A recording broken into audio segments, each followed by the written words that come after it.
સુરતના લીંબાયત વિસ્તારમાં લગ્ન પ્રસંગ સમયે ભાઈની હત્યાની અદાવત રાખી બે યુવકોએ લગ્ન મંડપમાં ફાયરિંગ કરતા એકની હાલત ગંભીર હોવાનું જાણવા મળ્યું છે। સુરતના લીંબાયત વિસ્તારમાં રાત્રે એક પરિવારમાં હલ્દીનો કાર્યક્રમ ચાલી રહ્યો હતો ત્યારે જૂની અદાવતમાં લોહીહાળ ખેલ ખીલાયો હતો। યોગેશ મારવાડીના દીકરાના લગ્ન પ્રસંગમાં આવેલા અજય ઉર્ફે પિન્ટુ ગિરાસે પર હુમલાખોર જયેશ પાટીલ અને સૂરજ ભવાનીએ જાહેરમાં ફાયરિંગ કર્યું હતું। આ હુમલા પાછળનું મુખ્ય કારણ જયેશ પાટીલના ભાઈની થયેલી હત્યાની અદાવત હોવાની પ્રાથમિક માહિતી છે। જયેશનો આરોપ છે કે યોગેશ મારવાડીના માણસોએ તેના ભાઈની હત્યા કરી હતી, જેનું વેર વાળવા તે હત્યાર સાથે સીધો લગ્ન મંડપમાં પહોંચી ગયો હતો। તો પ્રાથમિક વિગતો મુજબ આ ફાયરિંગ પાછળ જૂની અદાવત જવાબદાર હોવાનું સામે આવ્યું છે। હુમલાખોર જયેશ પાટીલનો આરોપ છે કે યોગેશ મારવાડીના માણસોએ તેના ભાઈની હત્યા કરી હતી। આ જ હત્યાની અદાવત રાખી જયેશ ઉર્ફે બારકુ પાટીલ તેના મિત્ર સૂરજ ભવાની સાથે બંદૂક લઈને લગ્ન મંડપ પર પહોંચ્યો હતો।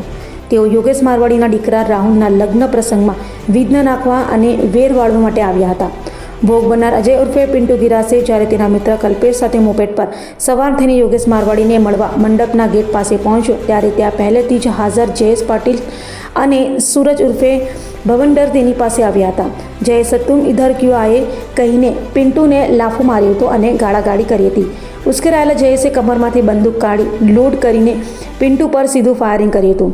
આ હુમલામાં પિન્ટુને જમણા પગના ભાગે ગોળી વાગતા તે લોહીલુહાણ હાલતમાં ત્યાં જ ઢળી પડ્યો હતો।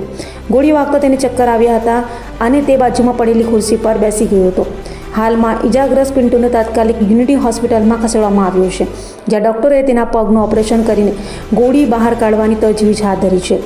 એસીપી વીએમ જાડેજાએ જણાવ્યું હતું કે બારકુ પાટીલ નાનપણથી જ ગુનાહિત પ્રવૃત્તિઓમાં સામેલ રહ્યો છે। તેની સામે અગાઉ પણ 30થી વધુ ગુનાઓ નોંધાયેલા છે અને તે 6 મહિના પહેલાં જ જેલમાંથી છૂટ્યો હોવાની માહિતી મળી છે। ફરિયાદી અજય પિંટિયા વિરુદ્ધ પણ 6-7 ગુનાઓ નોંધાયેલા છે, જ્યારે ઝડપાયેલ આરોપી સુરત સામે પ્રોહિબિશનનો ગુનો નોંધાયેલો છે। હાલમાં બંને વચ્ચે કોઈ અંગત અદાવત હોવાનું જણાવ્યું નથી, પરંતુ વધુ તપાસ ચાલુ છે।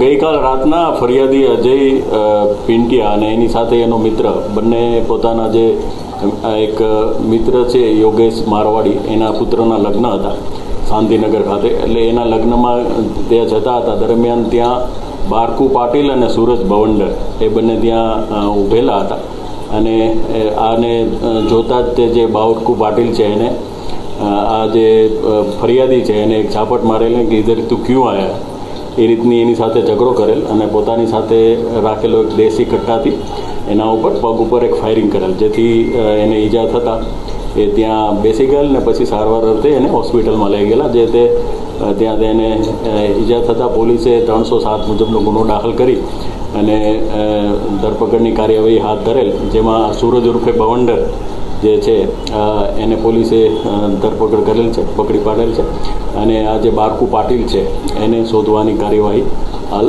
ચાલુ છે। પોલીસે અલગ અલગ ટીમો બનાવી અને જુદા જુદા વિસ્તારમાં રવાના કરેલ છે। બંનેનો કોઈ ગુનાહિત ઇતિહાસ? આ જે બારકુ પાટીલ છે એ જે જુવેનાઇલ હતો ત્યારથી જ ગુના કરવાની ટેવવાળો છે।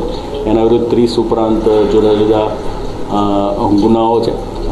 હજી 6 મહિના પહેલાં જ જેલમાંથી છૂટ્યો હોવાની માહિતી અત્યારે અમને મળેલી છે અને એ સિવાય જે ફરિયાદી છે એનો પણ એના ઉપર પણ 6-7 ગુના દાખલ થયેલા છે અને જે આરોપી પકડાયો છે સૂરજ ઉર્ફે ભવંડર એના ઉપર એક પ્રોહિબિશનનો ગુનો છે। આ બંનેનો કોઈ અંદર સંબંધ?